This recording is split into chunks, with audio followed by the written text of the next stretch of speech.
నమస్తే, welcome to nationalist hub. Sheikh హసీనాను చట్టబద్ధంగా అప్పగించండి, ఆమె ఖచ్చితంగా విచారణను ఎదుర్కోవాల్సిందే. ఇది బంగ్లాదేశ్ ప్రభుత్వంలో ప్రధాన ప్రతిపక్షం బంగ్లా నేషనలిస్ట్ పార్టీ భారత ప్రభుత్వం ముందుంచిన డిమాండ్. అయితే అక్కడి ప్రతిపక్ష పార్టీ డిమాండ్ను భారత్ పట్టించుకోవాల్సిన పని లేదు. కానీ రేపటి రోజున బంగ్లాదేశ్ ప్రభుత్వం నుంచే ఆ డిమాండ్ వస్తే భారత్లో ఆశ్రయం పొందుతున్న షేక్ హసీనాను తిరిగి అప్పగిస్తారా? ఒకవేళ అప్పగిస్తే ఆమె పరిస్థితి ఏంటి? బంగ్లాదేశ్ డిమాండ్ను భారత్ తిరస్కరించే అవకాశం ఉందా? తిరస్కరిస్తే ఎలాంటి పరిణామాలు ఎదుర్కోవాల్సి ఉంటుంది?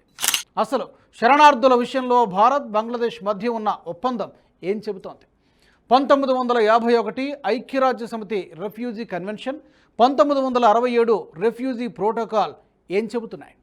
తెలుసుకునే ప్రయత్నం చేద్దాం. అంతకంటే ముందు ప్రేక్షకులకు ఓ విజ్ఞప్తి. నేషనలిస్ట్ హబ్ ఎన్నో వ్యయ ప్రయాసాల కోర్చి జాతీయవాద జర్నలిజాన్ని మీకు అందించే ప్రయత్నం చేస్తోంది. అందులో భాగంగా ఇప్పుడు తొలి తెలుగు జాతీయవాద ఓటీటీగా మీ ముందుకు వచ్చాం.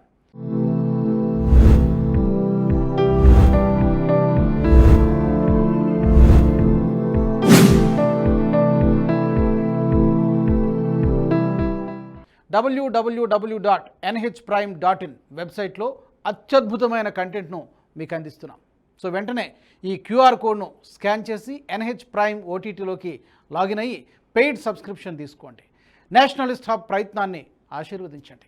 రిజర్వేషన్ల వ్యతిరేక ఉద్యమం హింసకు దారితీయడంతో ఆగస్టు 5న దేశం విడిచిపెట్టి భారత్ చేరుకున్న షేక్ హసీనాపై బంగ్లాదేశ్లో కేసుల మీద కేసులు నమోదవుతూనే ఉన్నాయి. బంగ్లాదేశ్లో ఆందోళనలు హింసాత్మకంగా మారడంతో వందల మంది ప్రాణాలు కోల్పోయారు. ఈ క్రమంలో మృతుల కుటుంబాలు పోలీసులను ఆశ్రయించాయి. వారి కుటుంబ సభ్యుల మరణాలకు హసీనానే కారణమని ఆరోపిస్తూ ఫిర్యాదులు చేశాయి.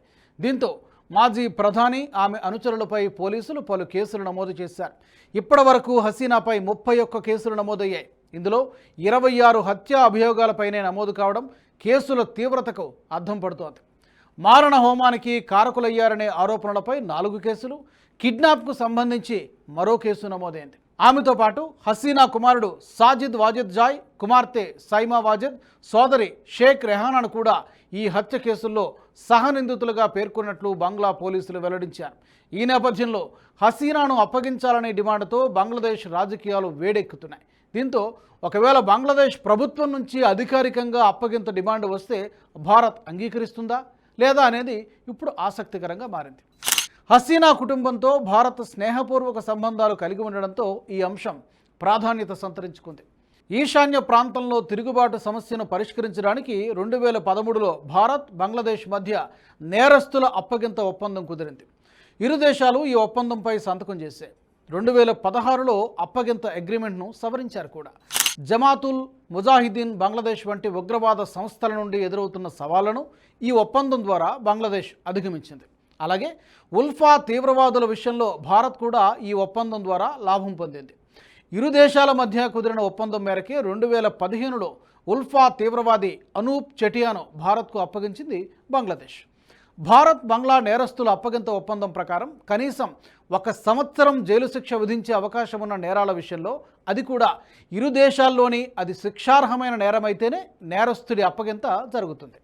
ఒప్పందంలోని ఆర్టికల్ 7 ఈ విషయాన్ని స్పష్టం చేస్తోంది.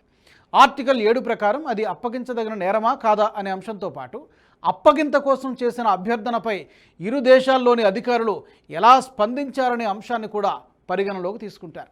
అయితే భారత్ బంగ్లాదేశ్ నేరస్తుల అప్పగింత ఒప్పందం ప్రకారం రాజకీయ స్వభావం కలిగిన కేసులలో అప్పగింత అంత సులువైన విషయం కాదు. అగ్రిమెంట్లోని ఆర్టికల్ 6లో రాజకీయ నేరాలకు సంబంధించిన మినహాయింపులు చాలా ఉన్నాయి.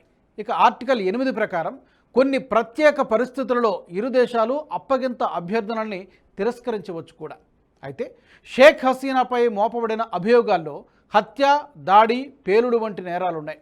ఈ నేరాలు రాజకీయ స్వభావం కలిగిన నేరాల జాబితాలోకి రావు కాబట్టి అభియోగాలు రుజువైతే హసీనాను బంగ్లాదేశ్కు అప్పగించాల్సి రావచ్చు. అదే సమయంలో కేసుకు సంబంధించి రాజకీయ స్వభావం కూడా పరిగణలోకి తీసుకునే అవకాశం లేకపోలేదు. ఇదంతా ఒక ఎత్తు అయితే షేక్ హసీనా విషయంలో అంతర్జాతీయ శరణార్థుల అప్పగింత ఒప్పందాలు కూడా కీలక పాత్ర పోషిస్తాయి. అవేంటో తెలుసుకుందాం. ఐక్యరాజ్య సమితి నిబంధనల ప్రకారం శరణార్థి అంటే యుద్ధం లేదా హింస కారణంగా తన దేశం నుండి బలవంతంగా పారిపోయే వ్యక్తి. అయితే భారత్కు జాతీయ శరణార్థుల విధానం లేదా చట్టం అంటూ ఏమీ లేదు. శరణార్థులను దేశంలో ఆశ్రయం పొందేందుకు అనుమతించే ప్రక్రియ కూడా లేదు. ఎవరైనా వీసా లేకుండా భారత్లోకి ప్రవేశిస్తే విదేశీ చట్టం లేదా భారతీయ పాస్పోర్టు చట్టం ప్రకారం అక్రమ వలసదారుగా పరిగణించబడతారు. 1951 యుఎస్ కన్వెన్షన్, 1967 శరణార్థుల ప్రోటోకాల్ వంటి అంతర్జాతీయ ఒప్పందాలపై భారత్ సంతకం చేయలేదు. అయితే శరణార్థుల పట్ల భారత్కు ఒక విధానం లేకపోయినప్పటికీ ఒక స్పష్టమైన వైఖరిని అవలంబిస్తూ వస్తోంది. 1971లో పాకిస్తాన్ నుండి బంగ్లాదేశ్ స్వాతంత్ర్య పోరాటానికి భారత్ మద్దతిచ్చింది. అక్కడ నుండి వేలాది మంది శరణార్థులకు ఆశ్రయం కల్పించింది. అంతేకాకుండా 1959లో వచ్చిన టిబెటన్లకు, 1965, 1971లో బంగ్లాదేశ్ నుంచి వచ్చిన చక్మాస్, హజోంగ్లకు, 1980లో శ్రీలంక నుంచి వచ్చిన రోహింగ్యాలకు, కొన్నేళ్ల క్రితం మయన్మార్ నుంచి వచ్చిన వారికి కూడా భారత్ ఆశ్రయం కల్పించింది. 1959లో బౌద్ధ మత గురువు దలైలామాకు కూడా భారత్ ఆశ్రయం కల్పించింది. 2023 నాటికి భారత్లో UNHCRలో 46,569 మంది శరణార్థులుగా నమోదు చేసుకున్నారు. భారత్లోని మొత్తం శరణార్థులలో 46% మంది మహిళలు, బాలికలు, 36% మంది పిల్లలు ఉన్నారు. అత్యధిక సంఖ్యలో శరణార్థులకు ఆశ్రయం కల్పించిన ఆగ్నేయ ఆసియాలోని 3 దేశాల్లో భారత్ అగ్రస్థానంలో ఉంది. భారతదేశంలో 2 లక్షల మందికి పైగా శరణార్థులు ఉన్నారని విస్తృతంగా నమ్ముతారు. అయితే దాని వాస్తవ సంఖ్య చాలా ఎక్కువగా ఉండొచ్చు. సో శరణార్థుల విషయంలో భారత్ ఎలాంటి అంతర్జాతీయ ఒప్పందాలపై సంతకం చేయలేదు కాబట్టి షేక్ హసీనా విషయంలో అంతర్జాతీయ ఒత్తిడికి తలొగ్గాల్సిన అవసరం ఉండకపోవచ్చు అనేది అంతర్జాతీయ విశ్లేషకుల అంచనా.